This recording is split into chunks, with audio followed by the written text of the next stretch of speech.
How's it going, guys? Today it's Friday the 17th of November. Friday the 17th in the Italian tradition doesn't really bring that much of a good luck. However, I do feel that today it's a very special day because I've had the chance to get up very early and get in touch with Justin Bourn in Australia. It's about 6-7 hours difference between me and him. So we had to schedule this meeting very early. And I've had the chance to interview him. I met Justin in August at the D2 conference in Vienna, and we had this idea to chat a little bit and make some sort of like podcast slash blog, sort of like a new project to bring the experience of talking to certain artists and share their experience online. I really hope that this project is going to be as entertaining and as well as bringing value to you, the listener, to you, the person that is behind the screen watching this at home. I have planned other interviews with other very big names in the industry, and I think this is something that you are going to want to be a part of. So just make sure to subscribe, like this video if you like what I do here. Make sure to follow our D2 conference page on Facebook. You can reach me at any time at Fabio Palvelli. Justin Bourn is a young designer which has found an architectural visualization studio in Perth, Australia. The studio has, I think, about 10 people working. In the 3 years of life, the studio has managed to go from $0 to $1.5 million of revenue a year. This is something really impressive for a person, especially that young like Justin. Anyway, I don't want to take anything away from what is coming up next, so yeah, I hope you enjoy the video. Every time that I think of you, that I think of your name, I'm always like, Justin fucking Bourn. It's just, it has that name, you know, it's like, I don't know, it's like... I've never had that shared with me. Normally I just get like the Bourn identity, or even at passport control, I always get fucking some smart ass who's like, Jason. And like, they know it's Justin. I'm like, good one. Good Dude, one. First of all, thank you very much for taking the time to do this. I'm really No, excited. thank you. I'm really excited because this is the very first time that I do something like this. This was a project that was in the works for the past 3 months. Because believe it or not, you cannot just start something like this. You gotta do a research, you gotta have an idea of what this has to look like.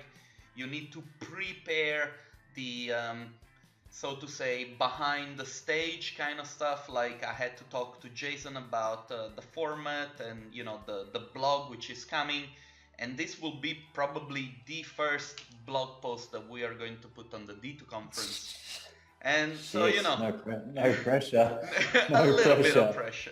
But anyway, I decided to talk to you because you have a very interesting story.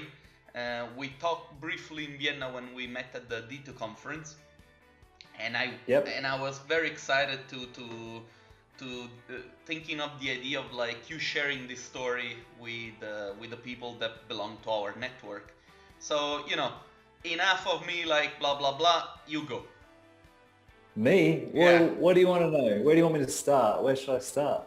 You know, you're very successful. You have started recently your own studio. The stuff that you do, it's you know, keeping a studio alive means that you're doing something innovative.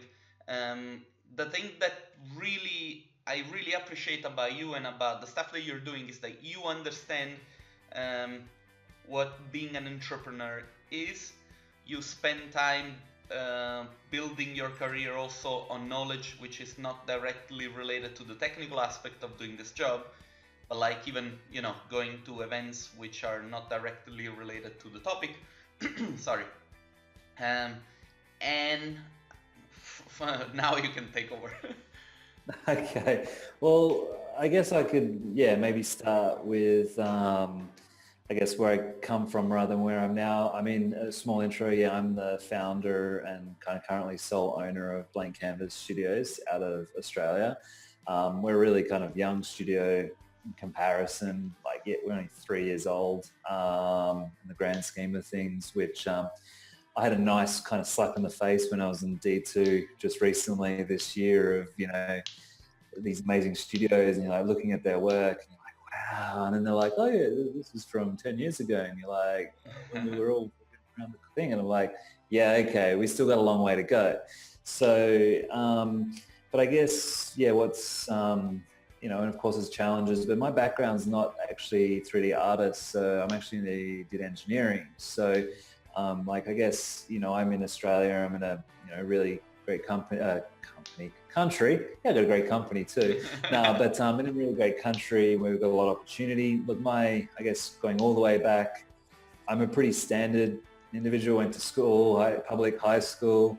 I never went to university, so I never went to uni. I can't claim I'm a uni dropout, unlike the typical entrepreneur scenario. I just never went. I made the decision to become a draftsperson in engineering. So I got a traineeship, and I did a diploma, and I did some kind of, I guess, public, we call it TAFE here, which is like public college. It's really cheap, kind of minimum entry. And then I wanted to be a drafty. And when I first got my traineeship, I realized draft person was the bottom of the food chain. It was like the broom sweeper of the engineering and even the architectural world at the end of the day, right? Engineering and architecture in terms of businesses and setups are very similar in how they're structured. And so, I decided no, that's not what I want to do. And in terms of, I don't want to be the bottom, kind of worked my way up. And then I had a brief opportunity to work with an engineering startup about 3 years into my engineering career. That didn't last that long. And that lasted for 3 years, and I was kind of the third. There was kind of two founders, and then I was kind of brought on to help them, run the show. And at the time, I was only 21. That's an early start. Yeah, so I'm extremely grateful for that opportunity because at the time I didn't know it, but it taught me a lot, and I was exposed to a lot. So the company grew from 3 to 11 in like 12 months. That's very fast. When I was there. Yeah, and so I was exposed to really fast growth and all of those, but then they plateaued, and then I worked out that it all went quite sour, and I learned a lot of how you shouldn't run a company. And at the time, from ever, and this is interesting, it's really interesting, I'd actually always wanted to do 3D. So when I was 15, when you're in that part of high school and you got to pick your courses and you got to kind of think about what you want to do and all of that, I actually wanted to do 3D animation. And but I ended up picking the engineering thing, which I really enjoyed and I was good at. But it's kind of interesting that in a roundabout way, I ended up back doing 3D. And it was a passion of mine that I loved doing. I'd been doing it on and off, self-teaching myself over, a period of probably 3 to 5 years on and off. And it was kind of the 2 years leading up to when I started Blank Canvas that I really started to take it kind of seriously. And it was really interesting because I've started a 3D ArchViz company and I've never worked in one, ever. I've never worked in the 3D industry at all, which is quite unique and different. There's a part of me that says I should have, maybe, but then there's another part of me that was like, kind of glad that I didn't, because there's both pros and cons, right?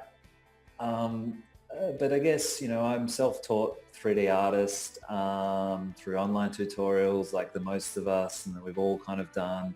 I haven't had any real formal training. However, with that being said, I had a very good mentoree, and that's super important, I think, particularly in this industry. I came across, which I know many are familiar with, is Ronaldo Mandela and Evan Mandela, and I owe a lot to those two in terms of I don't think I would be here today without them. Yeah. because they had an online course. They did their 2G Academy, they called it. And we joke about this as well, because at the time I was really frustrated about, and it's funny because it hasn't changed that much really, because I now have a team of artists, and there's something about 3D artists, we're just so really eager to learn and we just want to get better, and it's like, but there's still not a lot of great content out there. And I remember I was doing digital tutors, I was doing YouTube, I was doing all sorts, Nevermotion, and I came across 2G Academy. This was about two years before I started kind of Blank Canvas, or maybe 12 months. And I was like, wow, this works amazing. And they wanted to charge $1,500 US for like this course. And, you know, if everyone's done digital tutors and the other stuff, I was like, that's fucking a lot of money. Yeah. I was like, shit. And I remember emailing Ronaldo, and we joke about this day, and there was no reviews. They were based in Indonesia. There was nothing. And I'm like, there's nothing. So there's no one's ever done this course before. I was like, what the hell? And I found out it was the first time they run the course. They ran it like a little bit of literally like a school. They had an online portal, and you went through kind of chapters. They did it really well. And I remember emailing him and going, how do I know you're not going to steal my money? And we joke about it this day. And it was the best $1,500 that I've ever really spent. It was probably $2,000 Aussie at the time. And because of that course, it enabled me to, and with good mentorship, get my work from a level that was pretty average to half decent. Now I say half decent, at the time I thought it was pretty bloody good. I got featured on some Evermotion front pages, which was all I ever wanted. You know, when I was first starting out, I just wanted to be on that Evermotion front page. And I remember getting it, and then I got it a couple more times, and I was like, oh. And then I remember on CG Architect, if you got more than like 3 or 4 likes, that was like considered like a win. That was considered, I don't know what it's like now because I haven't posted in years, but like, you know, 4 years ago, if you got more than 5, it was like, whoa. And it was like, you got 8, it's like close to being one of the best of the month. I just remember those kind of, that's all I was chasing for. And so my work got to a level, but I look back at some of the old work that I delivered to my first couple clients, and I think, I can't believe they paid money for that. They're pretty terrible. And so from there, I kind of made the decision to, I guess there's a couple like micro steps. I don't know if you want to know those. Just one thing. Sorry, I interrupt you. Yeah. It struck me because I mean, Reynaldo himself is an extremely clever business person, and I don't know, because one thing that I really admire about you is the fact that you put business really in the very first place when it comes to running your office. I don't know, did Reynaldo himself have any influence on that, or was that independent from... It's a great question and a great observation, because if anyone knows Ronaldo well, he's a very good businessman as well, and his background and history is that. I feel like I could not say that was a direct influence, maybe on a small level. Me as an individual, like as I said, I was exposed to a startup engineering company, and I guess as an individual, I'd always, both my dad runs his own little business, my mum runs her own little business, my granddad ran his own business, so I guess I could say it runs in the family a little bit as well. So, there's that, probably that was a lot of influence as well. And I remember when, I've been thinking about a little bit of this conversation. And when I started as a drafty in a medium company, there were about 300-400 employees. And I remember walking past the CEO's desk and I'm like, that's where I'm going to sit. And I remember when I am first CEO, motherfucker. Damn right. But there's an element of be careful what you wish for, because it's bloody tough. Be careful what you wish for. And so, interesting observation. And on that, like, this is a little bit of a segue. It's a little bit of a sidestep. I've actually brought this conversation up probably in the last couple of days with a couple of my staff, because we are growing a little bit. And in terms of growing, we're probably more trying to get better at what we do. And I have a lot of conversations with my staff and things like that. And I was sharing with them, which is probably more of the ArchViz business aspect of it. I had to make a decision to either go business or creative.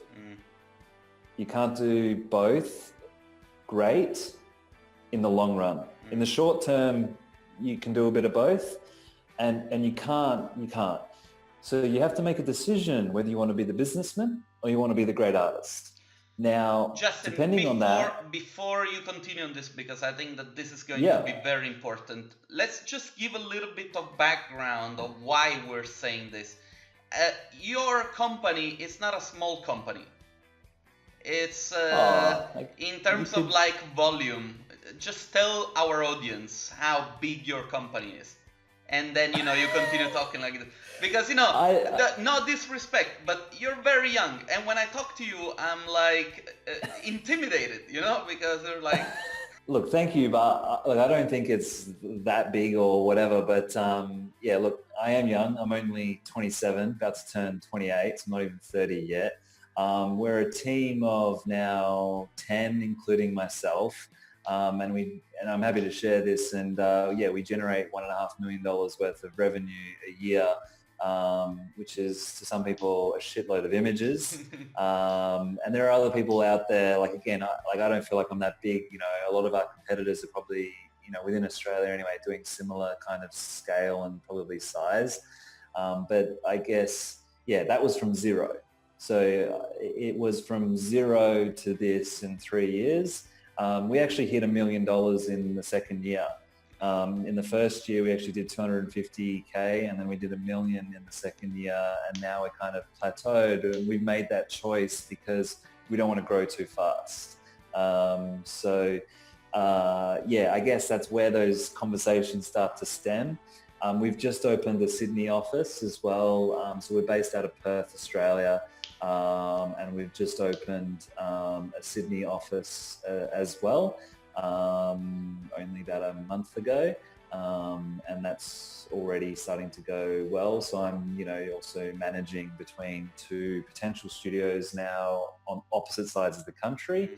The equivalent is like New York and LA. It's like, it's a 5-hour flight. It's not like you can just duck over the road. So that's got interesting dynamics as well.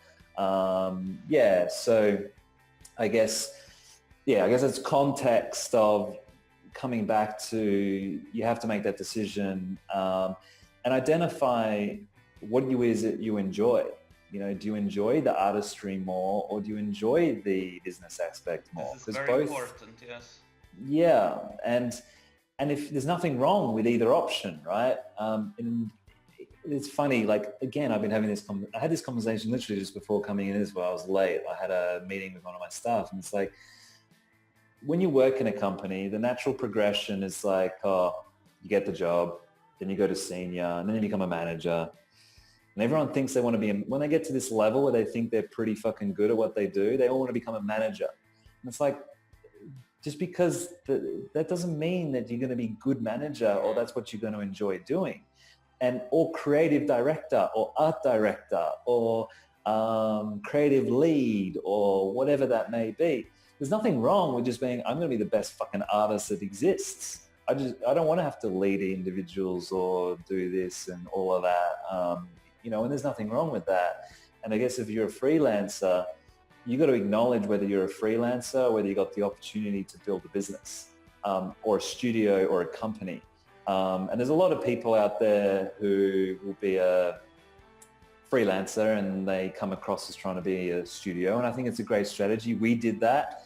We had to try, and when we were 3 people, we had to try and show that we were 15 or 20 to try and get clients. So, there's a lot I could kind of touch on there as well. But you might have to partner up with a business person. We do have a sales guy. It's not salesy, but we do have a development business kind of new business manager. Um, yeah. So I don't do as much imagery as what I would like to do anymore. That's just a fact of life. But I still love it. Like I'll still do it on the weekend for fun, Yeah. And so I don't think you ever lose That is that. touching a nerve in my case because it's So yeah. at this point, one thing that I would like to ask you personally is say that somebody comes to you asking for mentorship, okay? Because at this point in your life, I think you're already in a place where you could say to somebody, look, maybe one thing worth doing now in terms of like personal development would be not to forget about this kind of stuff, or maybe look into that kind of stuff. If somebody were to ask that to you, what would you tell them? Of course, relating to this job. It's not like, Yeah, what am I relating supposed to to do with my girlfriend? I got a pregnant man. You're screwed. No. In terms of ArchViz, look, I mean, there's so many situations. Like, I think it depends what you want, right? I think that's what I've learned a lot as well. It's like that, be careful what you wish for. It's like, what do you actually want to achieve? Like, do you know what is it that you want? Do you want to build a large studio? Do you want to be the next D-Box? Do you want to be the next Boundary? Like, what do you actually want? And then from there, you can work out what's really kind of required to potentially get there. And there's nothing wrong with being, like I said, the best artist, or you could be the best bloody landscape artist there is in the world. Like, there's nothing wrong with that if that's what you want, right? And then it comes back to, I guess, your personal life and your personal situations and what is it you really want to achieve out of it. There's been a couple individuals in our industry which I think is good to see, as long as they go about it the right way, where they've acknowledged that the best source of income is actually training. And so therefore they may want to become the best ArchViz training company in the industry. And that's fine. That's great. Right. But make sure you're keeping your shit up to date, because it changes pretty quickly, and the demands from clients and other things are changing quickly. Like, we change our process and what we do all the time, and we're always challenging, like, is this really the right way we should be doing it, and all these other things like that. And are we still making money, or are we spending too much time, or the clients are really pissing us off. How can we better manage them and better deal with them? But also at the same token, how can we make their experience better? So I guess it really depends on, like I catch up with each of one of my staff members every 2 weeks on a 2-week cycle. I have a one-on-one catch up with them and try and identify what is it they want, where they're struggling, where I can help out, what they need. And this is really cool. So you really take the Yeah. time to talk to each member every 2 weeks, kind of like a small Yep. review. Yep. They're not intimidated by you. It's a think I gotta talk to Justin today. I think I call him I think sick. some of them hate it and some of them love it. It's funny, but it's good, and it's also an opportunity to for them to try and be candid with me and tell me whether I'm doing a good job and what I could be doing better as well. It just doesn't go one way. It's not that. It goes both ways, because at the end of the day, we're all individuals, and we're trying to create a company here where as an artist, you could come here and you could work however you want to work. Like, if your best creativity time is like from 7 o'clock in the evening to 11 o'clock at night, we're trying to find a way within the company to potentially make that work. Within the realms of commercial realities of deadlines, Yes, and of course. clients and all of that. But not everyone works the same, like not everyone works well at 8 o'clock in the morning and try to do that. There was a period of probably about a year or 12 months where I actually didn't do any 3D imagery during a normal work hour. And then I had to go home at 8 o'clock and do all my images in the evening. Like, because we still had the demands of the studio and I couldn't afford to hire another artist or hire another person. So I ended up finding that I do my best work between that period. That's why I say it, because me as an individual, I actually hate doing any lighting in the morning. Just, nah, not going to do it. I don't know why. Put it in your curriculum, you know? It's like, yeah. I hate light in the morning. I hate lighting in the morning. I'd rather post-production, sweet. Because it's rendered overnight, and now I'm going to do my post. You know, and so like these are these little things as well, and so it's kind of like, I guess, you know, for either people who have just started their own studio or artists who want to get into the game. You know, the other most significant thing as well that I'm learning is like we all want things quicker than what they really take. And ArchViz is one of those things where, like, it's funny, like we should be patient because of the render crashes and the rendering time and all the fucking shit we have to deal with, but we're so not at the same time. And we want to be great like in a week. We want to be able to deliver these, we all aspire to these imagery or to these things. And it takes like years to I was reading an article because I'm an educator myself. I teach 3D, and at the moment I'm on a sabbatical because I'm trying to learn new things, and I'm doing some courses online one-to-one with some trainers, because I find a lot of value in doing this since I do it myself for others. And one article that I read, which was from I think Udemy Academy or something, where they say that actually the courses that sell the most are the shortest one, because people don't care about 16 hours of training. They just want to know the stuff that they need, 5 minutes in front of a video, and they want to move on to the task, which in a way takes a lot away from the learning process, because one thing is if you learn how to push a button, and another thing is why you should push that button and what's the process that leads up to that. But in a way, we also live in a fast-paced society where information changes faster than our needs, So it's like we have been going through so many technological shifts lately that artists are... you study at university, and what you do at university is not enough anymore, because by the time you get out, the teachers are already obsolete, and the stuff that you need to know is already in the future. You know what I mean? Yeah, absolutely. Even when I did 3-4 years ago, when I did the 2G Academy with Ronaldo and Evan, there were 30 of us that started, and only 5 of us did the final project.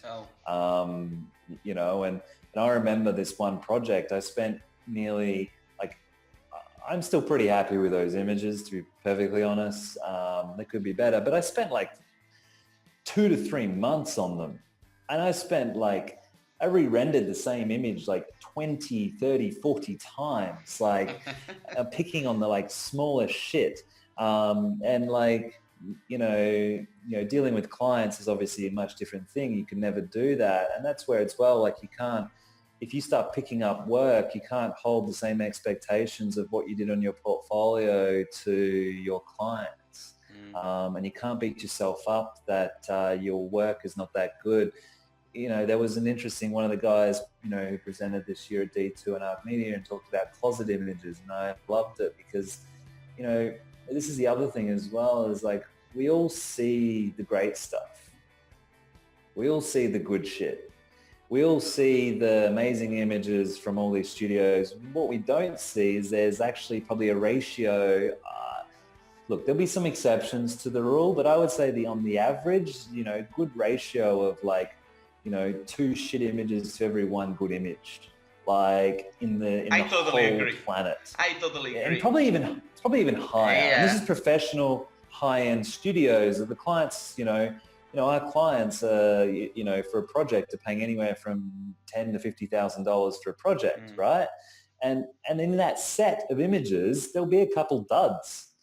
It's just the way that it is. I totally So agree with that. I even yeah, saw the shitty images of Mir, so but they never get published. They never get published. yeah, And exactly. And so if sometimes somebody if somebody's listening now and they're interested in seeing the shitty images of studios, they should come to the D2 conference, because this is where people confess themselves, and they're like, absolutely, over some beer in the beer garden, we all drown out our sorrows. And For now, I just really wanted to put your name out there, because I'm sure that some people know your company and know you, but I think that you personally are doing a great job. I'm keeping an eye on you. I follow your social media, and I think you really are thanks. on the right path. I I I, I really feel like the stuff that you're doing now is what I was trying to do at the beginning when I was building the D2 conference. And now the D2 conference is, the biggest one of its kind in the world.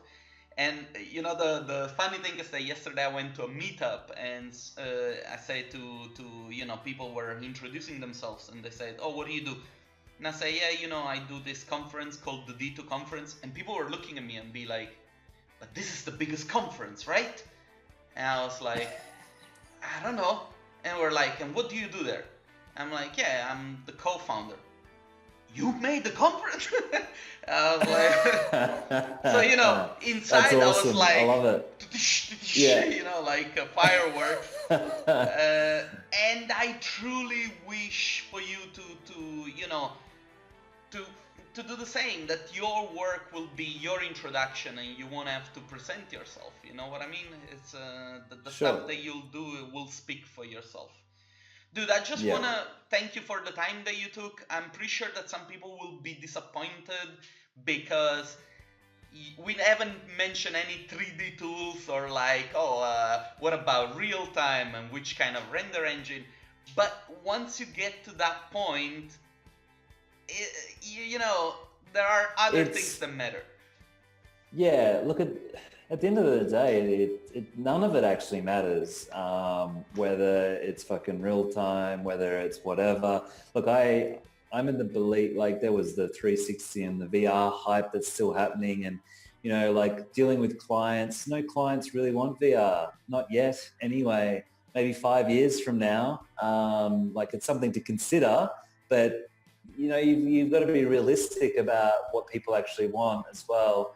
At the end of the day, I genuinely believe it's coming. Real-time rendering and all of that's coming, and I have views and opinions on it. But like, as I said, if all of that's really kind of irrelevant, and if you want to build a studio, you have to learn a lot about yourself. And it's really, for me, like, if there was one kind of, like, two things, right?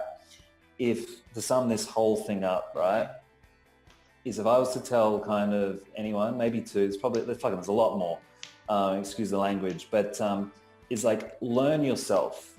It's literally a process of self-discovery. Like, I've spent the last, like, pretty much since I've built the business, like, I've learned so much about myself, and I've changed so much about myself. And you've got to be exposed to these things as well. You've got to be a bit open-minded, because once you know that, it allows you to do what you want to do. And not only that as well, it's like, when you first start out, this is the funny thing, right? Blank canvas exists because I did one image for free for someone, and that then led me to my first paid gig, which from there introduced me to the architects who liked what I did. Then they gave me work. And then from there, someone saw else what I did, and then they gave me work. A true entrepreneur, really, a It true entrepreneur. all it all started from doing an image for free. Sometimes you've got to do shit for free. Look, I was really lucky. It was only the one. Sometimes you might have to do five. If you want to work for a big studio, the biggest tip that I give to even my staff who still don't get it, I'm like, people ask me like, oh, how can I be irreplaceable? How can I do this and all that? It's like, provide value. identify what that studio is missing, identify what the holes are. I'm like to my own team, like, guys, you know what we still suck at. Like, fix those things and you become extremely valuable. At the end of the day, right, an image is solving a problem of communication, Yes, of a design, yes. for whatever. So if you've got a local architect in your city or up the road or around the corner from you, go to him and go, hey, I want to do some imagery for you so I can help you get approvals or get more clients. If that architect gets more clients because of you, he's going to pay you. Yeah. Like, this is simple. Like, anywhere in the world, like, I can't speak on the my behalf of God, Europe. this is beautiful, dude. This is I'm gonna use this Like, as the intro. I'm in Australia, right? So my perspective is different to some degree, but I'm in Perth. I don't think Perth is actually the most isolated city in the world in terms of like the closest place for us to fly is Bali, which is 3 hours. Mm-hmm. Our closest capital city in Australia is 3 hours. To fly to Sydney is 5, and 70 to 80% of our project work comes from the other side of the country. And I've never dealt with any of the clients personally face to face. Even in our own city, like we have on average, probably 1 in 10 projects, we have a meeting with the client. We live in such a digital world these days. Just reach out to people. Like if there's a studio you want to work for and you see that their vegetation's always shit on their portfolio, get fucking good at grow effects and materials and then start sending them some free landscape. You know what they're going to do? They're going to go, oh, actually, we might give you a job because we're struggling at doing all our landscaping. Like this is all you need to do. It's not like rocket science. And there's so much talent out there in the world. This is what real creativity is, to like tackle the problem and solving it in a creative way. People always come to me and they're like, creativity is like how to make pretty stuff. I'm like, no, creativity is finding value and adding values to things that other people would not see. This is creativity, Absolutely. And at the end of the day, it's super, find a creative way. Like if what fascinates me is like, I get so many CVs and resumes, and I'm sure every studio on the planet does. And the majority are terrible. Like they're terrible. Like don't send one email with like, hi, that you've copied and pasted and then attach your CV and your portfolio. Like no one gives a shit. Like, show that you care about the company. Go, I saw you guys did this stuff and this stuff. Here, I've created this like CGI based around your office. I replicated a photo from your website of your office. Do you like it? And I added my own flair to it. And they're going to go, whoa, hold on a minute. That's creativity. Exactly. That's a form of it as well. And you can get clients in so many ways, but look, at the end of the day, you're going to have to give up some small stuff in the short term for the bigger picture in the long term. Yes. Don't expect everything. And even if you've won a couple of awards out there and that, don't expect to get paid straight away either. Of course not. Yeah. And it's not, it's not like we're encouraging and by no means condoning like abusing artists, and that happens as well. No. It's definitely not. Some people will say that we are, but this is the internet is always polarized. You have people that you tell them something and they will take that idea and they will go with it and be like, oh, they're saying that you have to work for free. And there are some people that actually use their brains to say, okay, let me take all this information, let me understand what these people are trying to say. Yeah. I honestly hope this society will start shifting that way. Because we had like episodes ourselves where people were just like out. You said this, that's what you mean, you're a bad person. And it's like it's gonna happen. And but sometimes you can't be liked by everyone, and hopefully eventually they may realize that whatever's being said is just for the greater good. And like as I said, I feel like, if you did a little bit of work, like for free, there's so much noise out there. There's so many artists, there's so many freelancers, there's so many studios, there's so many everything. Like you got to work out how you can stand out as well. Like at the end of the day, it is going to get to a point where majority of the work, it already starts to look, some people will argue it starts to look the same.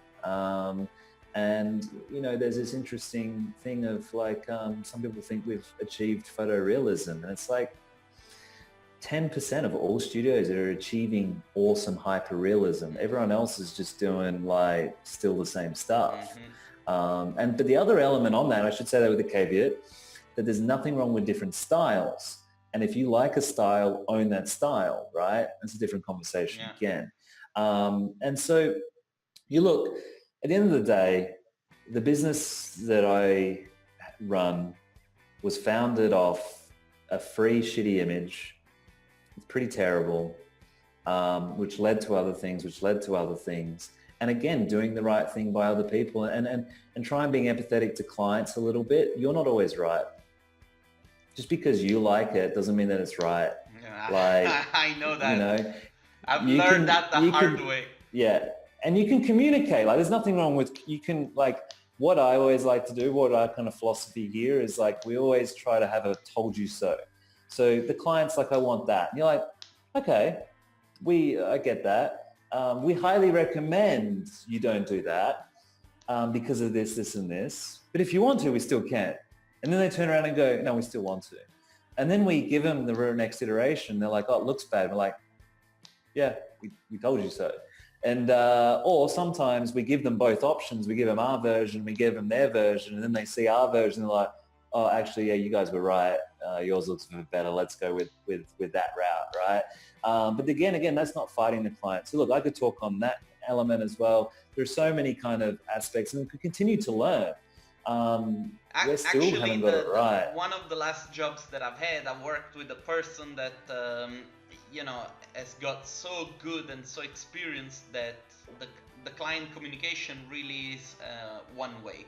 The client comes to us because they know that person knows how to deal with the kind of job, and there is no back and forth where they say, no, actually we want to try something different, because 7 out of 10 times the something different never works out. So the time that they invest into getting corrections and revisions, it's just not worth for them. So it's better for them to just trust us completely, and if something it's really like doesn't work for them, then they tell us. But it's a faster workflow. There is less money spent for correction, and it's also a good way for the client himself to reduce costs, because very often when you have free options, clients go into indecision loops and the time actually extends itself. Dude, listen, I just noticed that we've been going on for 45 minutes. I could go for 2 hours. I could go for 10, man. The only thing is that, this is kind of like a test run. I would say for now, let's call it a day, because also I think you might be a little bit busy. Yeah, I have another meeting in half an hour, and I was bloody 15 minutes late to this one. So yeah, we do have to wrap it up. Listen, if people do want to find you, where can they find you? Give me just a small shout out. I'll make sure to write it also on the screen. And if I see that I get some feedback, or if people have questions, I will invite you also to have a conversation under our comment section. Yeah. Look, I guess I'm at a stage now where this is something I'd like to do more of, and to the point where, again, this is a whole nother topic, but where I've wanted to reach out to some of the industry kind of forums and just go, what could I help with? Any questions? But I'd love to hear, again, with the whatever audience, if there are any questions and stuff. I mean, to find me, just hit me up on Instagram at justin.bourn, which is pretty straightforward. And then obviously the Blank Canvas kind of studio website, which is blankcanvas.studio. We're also found on Instagram, blankcanvas.studio on Instagram. I think if you're not following us, you should. We're, I think, actually one of the biggest ArchViz, other than the curated ones, for a company anyway, which is pretty cool. Okay. And Facebook as well, blankcanvas.studios AU or Oz. We couldn't get Blank Canvas. So so probably Instagram, I'd say, is the best. And if anyone does, I don't know comfortable I am putting it out there, but my email is justin@blankcanvas.studio if anyone did ever want to message me, but please be aware I take a long time to respond. I know that myself. I think we planned You this should. talk like Anyone, in August. I know, anyone who knows me will know that I take a while to respond. But I do, eventually. You know what they say, if you want something done, ask a busy man. Just be patient. Just be patient. Yeah, exactly. That's right. Dude, thanks a lot for taking the time. Nah, I'm gonna thanks stop for having the me. recording. I enjoyed it. I enjoyed it myself as well. I'm gonna stop the recording now. I'm gonna put this everything online. I will see you in a second. We'll say goodbye to each other. But thanks a lot for taking the time to do this. No, thanks for the opportunity. It was my pleasure. I'm glad I could contribute.